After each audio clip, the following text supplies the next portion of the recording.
Minister very much for his answers, and the Minister put forward some very positive ideas to advance housing development. That can't be ignored by anybody in this House, by the way. Can I ask the Minister if he's had the opportunity to have any discussions with the devolved administrations, bearing in mind the UK-wide need for reform for planning, no matter where it is, to allow for affordable housing, business premises expansion changes, and vitally the need to increase and attract manufacturing and production capabilities for our economic growth and community standards, and to restore confidence for home ownership? Thank you. Minister. Well, Madam Deputy Speaker, can I say I always welcome a question from the honourable member, not least because it signals the end of an urgent question. What I would say to him is my ministerial colleagues and I in the department regularly meet with our counterparts from the devolved authorities to learn lessons about what is different but what is similar, and some of the challenges that we face in a shared way across this United Kingdom. And I thank the Minister for his answers. If anybody is leaving the chamber, it appears not. Which brings us to the statement from the Foreign Secretary on Syria. David Lammy. Well, with permission, Madam Deputy Speaker, I will make a statement on Syria. Over less than a fortnight, there has been an extraordinary change. What began as an opposition offensive in northwestern Syria quickly became a headlong retreat by pro-Assad forces, and over the weekend, the fall of his murderous regime. On the 30th of November, the regime withdrew from Aleppo. On the 5th of December, Hama. On the 6th of December, Dara and Homs. And on the 7th of December, Damascus. Madam Deputy Speaker, as this government came into office, some in the international community and some in this House asked whether we would re-engage with Assad. His Russian and Iranian allies have long championed him. Last year, he returned to the Arab League, and increasingly other governments were also starting to step up their presence in Damascus. Madam Deputy Speaker, this government chose not to re-engage. We said no, because Assad is a monster. We said no because Assad was a dictator whose sole interest was his wealth and his power. And we said no because Assad is a criminal who defied all laws and norms to use chemical weapons against the Syrian people. We said no because Assad is a butcher with the blood of countless innocents on his hands. And we said no because Assad was a drug dealer, funding his regime through Captagon and illicit finance. And we said no because he was never, ever going to change. There were those who used to call Assad the Lion of Damascus. Now we see the reality. Assad is the rat of Damascus, fleeing to Moscow with his tail between his legs. How fitting he should end up there. We see streets of Syrians cheering his demise, tearing down his statues, reuniting with loved ones who have been disappeared. We have long hoped to see him gone and welcome the opportunity this brings for the people of Syria. Assad's demise is not just a humiliation to him and his henchmen, it is a humiliation for Russia and Iran. Iran's so-called axis of resistance is crumbling before our eyes, and Vladimir Putin's attempts to prop up Assad for more than a decade. And all that he's got for this is a fallen dictator filing for asylum in Moscow. He says he wants to return Russia to its imperial glory, but after more than 1,000 days, he has not subjugated Ukraine. Putin's fake empire stops short just a few miles out of Donetsk. I have no fear of it, only disgust. Of course, Madam Deputy Speaker, our revulsion of Assad, his henchmen, and those who propped him up must not blind us to the risks of this moment. Assad's demise brings no guarantee of peace. This is a moment of danger, as well as opportunity for Syrians and for the region. The humanitarian situation in Syria is dire, with almost 17 million people in need. Millions are refugees, largely still in neighbouring Turkey, Lebanon and Jordan. Seeing so many start to return to Syria is a positive sign for their hopes for a better future now that Assad is gone. But a lot depends on what happens now. This flow into Syria could quickly become a flow back out and potentially increase the numbers using dangerous illegal migration routes to continental Europe and the United Kingdom. Syria has also proven a hotbed of extremism.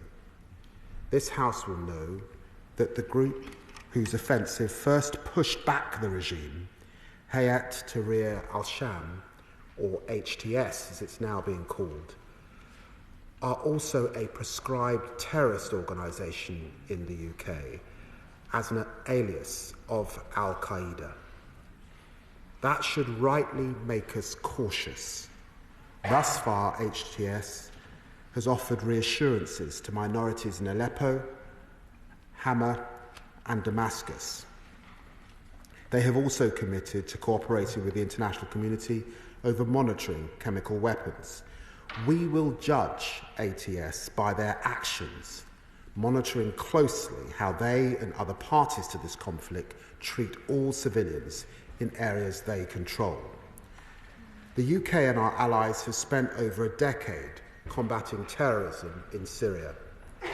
Daesh remains one of the most significant terrorist threats to the UK, our allies and our interests overseas. We take seriously our duty as government to protect the public from this and other terrorist threats. Amid this uncertainty, the government has three priorities. First and foremost, protecting all civilians, including, of course, minorities. For more than a decade, Syria has been racked by terrible sectarian violence. We continue to do what we can to provide humanitarian support wherever we can. The UK has spent over £4 billion on the Syrian crisis to date. UK-funded mobile medical units already provide emergency services across northern Syria.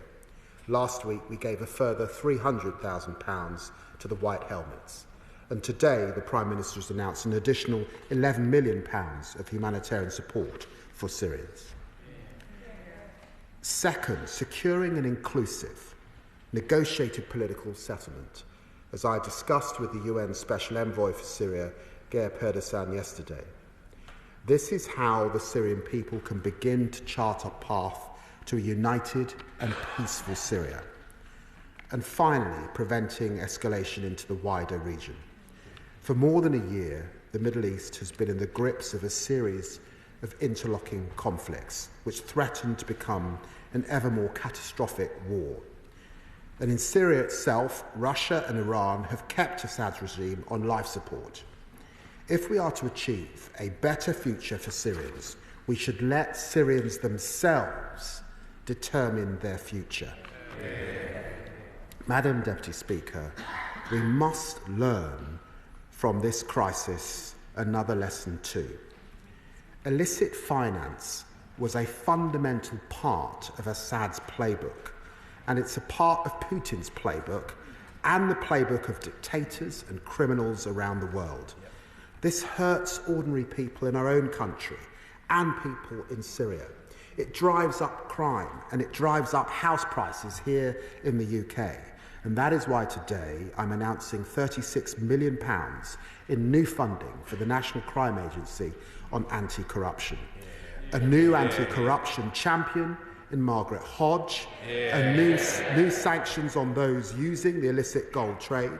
And previous governments have neglected this fight. For this government, it's a mission-critical issue. And Madam Deputy Speaker, with events moving so quickly, the government has been taking every available opportunity to underlie our priorities. Today, my right honourable friend, the Prime Minister, is in the region visiting the UAE and Saudi Arabia. Just over the weekend, I've discussed the situation with my Turkish, my Israeli, my Emirati and my Jordanian counterparts, as well as the UN envoy. My honourable friend, Minister Faulkner, was also just come back from the region, attending the Doha Forum and the Myanmar Dialogue. Whatever the coming days bring, I can reassure the House that our intense diplomatic engagement will continue. And Madam Deputy Speaker, Assad's victims can be found all over the world. Many have found sanctuary here in the UK over the years, including filmmaker Wad al-Khatib. And as she said, there's now hope for Syrians to get their country back. The UK stands by Syrians like Wad, by Assad's victims across the world. In the face of uncertainty and new dangers, we will secure the UK against terrorism and illegal migration while helping Syrians to achieve a better future. I commend this statement to the House. Shadow Foreign Secretary Priti Patel. Thank you, Madam Deputy Speaker, and I'm grateful to the Foreign Secretary for his statement. The Conservative government called for President Assad to go over a decade ago, and few will shed any tears at this vile tyrant's removal from office. He bears responsibility for countless deaths, torture of his opponents, the use of chemical weapons, and repression on a horrendous scale. 500,000 people have died as a result of his abhorrent actions and this conflict. We all remember the shocking images day after day of the barbaric impact of this conflict, and the debates in this House, including the indecision of the West to respond to chemical weapon attacks, which should weigh heavily on our conscience. While Assad may have sought sanctuary in Russia, we look to the Foreign Secretary to explain what steps will be taken to gather evidence of the crimes his reprehensible regime is responsible for, and the actions being taken to bring him to face justice. And in view of the situation in Syria, I'd like to ask the Foreign Secretary what the government's assessment is of the implications for the Syrian resettlement programme, and can he confirm that despite Assad fleeing to Russia to claim asylum, there will be no asylum claims from former members of the Assad regime in this country, many of whom will be associated with human rights abuses. Madam Deputy Speaker, what happens next, as the Foreign Secretary has said, is critically important for the civilians of Syria, who have endured so much trauma and tragedy, and for the wider region. Syrians need to be protected by those now controlling territory, and that means the protection of all communities, groups and minorities. The House must speak with one voice on that, and some will ask what the UK can do and what should we or should we not do. There are no easy answers in the days ahead, but I say it is profoundly in our national interest that we take whatever action we can, including with our partners, to help counter any further instability in Syria. Like ministers, I was also in the region this weekend discussing the situation with some of our key and crucial partners. With large porous borders, violence, insurgency and the flow of weapons in the region, can the Foreign Secretary give details of the work being undertaken to strengthen and secure the borders of neighbouring countries? And there is a significant risk of a power vacuum in Syria, which could lead to a breakdown of law and order, and of course a proliferation of criminal activities, including the smuggling of weapons and drug production on an industrial scale. So can the Foreign Secretary give an update on the actions being taken to monitor and respond to these criminal activities? Can he also comment on the risk to our security from foreign terrorist fighters being freed from prisons? And can he give his assessment of the risk of the state's weapons, including potential chemical weapons, falling into the control of those who would cause us harm and threaten our security? Instability can also fuel a rise in extremism, not only in Syria, and there is a risk that ISIS will seek to exploit the present situation, but at home this is also an issue.